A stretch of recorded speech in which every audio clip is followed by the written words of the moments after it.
second half. It's like 14 of 25 in the first half. Is there something defenses are doing a little bit differently in those situations in the second half? We've taken a long look at it. A lot of it's us, and some of it is good defense. But a lot of it is situational. We're in obvious passing situations. It's hard to convert.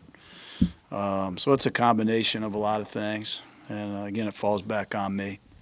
Where are you with Brown and Jacobs? Not good.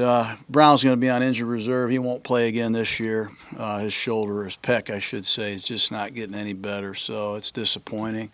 Congratulations to him for making the Pro Bowl. Obviously, what he did put on tape was very impressive.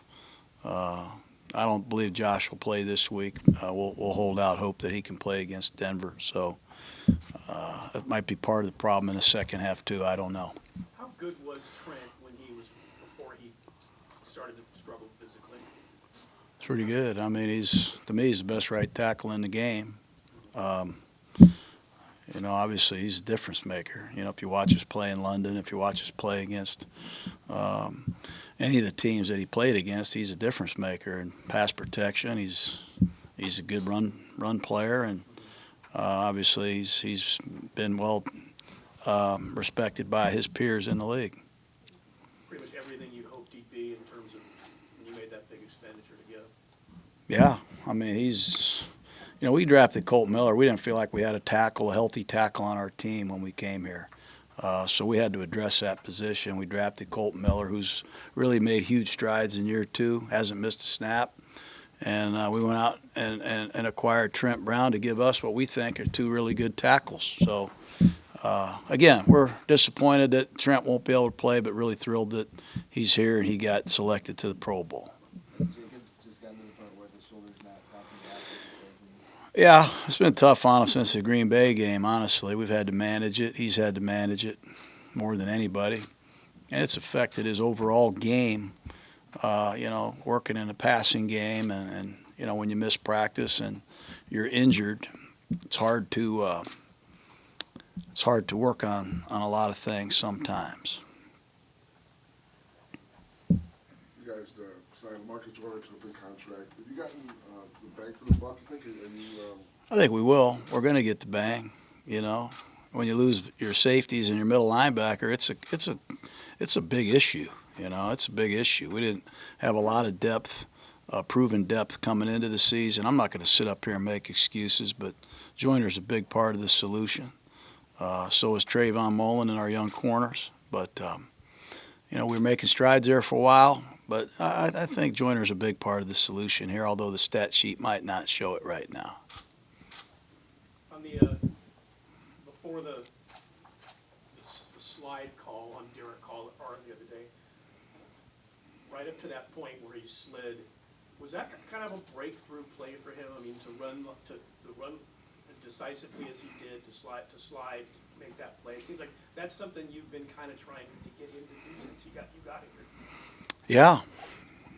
Thanks for bringing that up, Jerry. It's the most ridiculous call that I've been associated with. I mean, we have to take accountability, managing the clock, for crying out loud. We had 4 downs, and we got a clock, and we got a clock operator, and we got all this technology. But, yeah, it was a breakthrough play in some ways. It was a read option, It's a run option. He's going to hand the ball to Josh for keeping himself. He chose to keep it in a critical situation, and potentially, it could have been a big play in the game. But, yeah, it was a big play for him.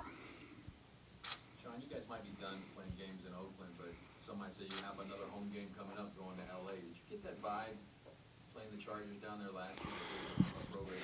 I don't understand. It's a little different than it used to be playing at the old San Diego Chargers Stadium. You're playing at a venue that really is a temporary venue for them. You got a lot of respect for this rivalry wherever we play it. But, California football right now is in limbo. 49ers moved. We're moving. Chargers moved. Rams moved. So there's a lot of moving parts, but I enjoy playing this matchup, always have. More guys? There was you guys have obviously gotten a lot of contributions from rookies this year, but in the last few weeks, there's been a few injuries with Foster and Hunter.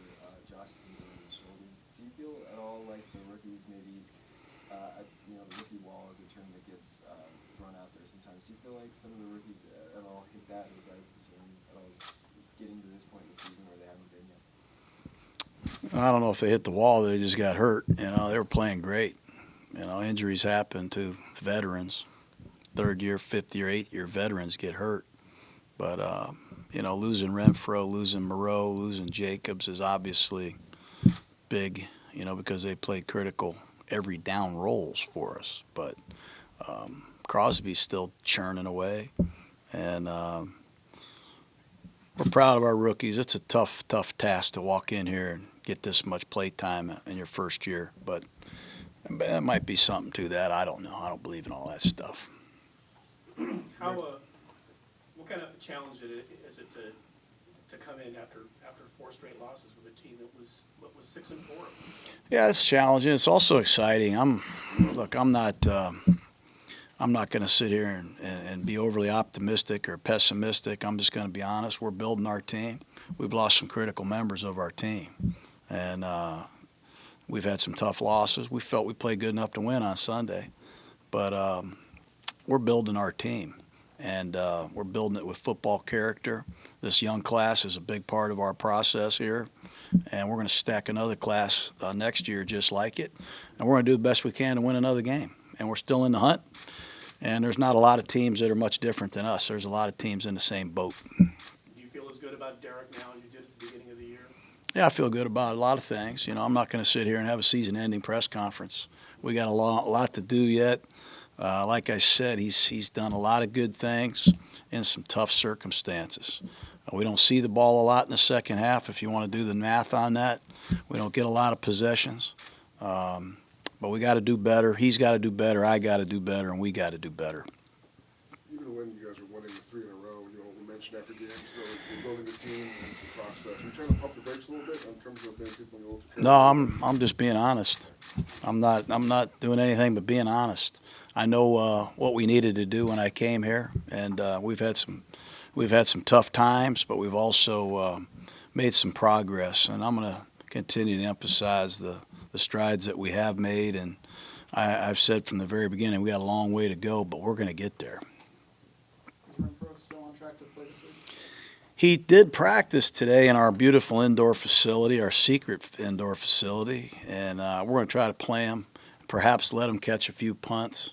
That's another position that obviously we've had a lot of turnover at. So the plan is to play Hunter a little bit, get him back on the grass. You mentioned the rivalry with the Chargers. Do you enjoy going against Will Rivers, I imagine? Yeah, he's one of the premier quarterbacks in the league and one of the great game day competitors. One of the all-time trash talkers ever. PG trash talk too. It's a credit to him. But I think he's great for football. I think he's great for the game, and you know, we know we're going to get a great performance from him as the season's winding down, and he remembers, you know, obviously a lot about this rivalry too. Sounds good. All righty, okay, guys, have a good day.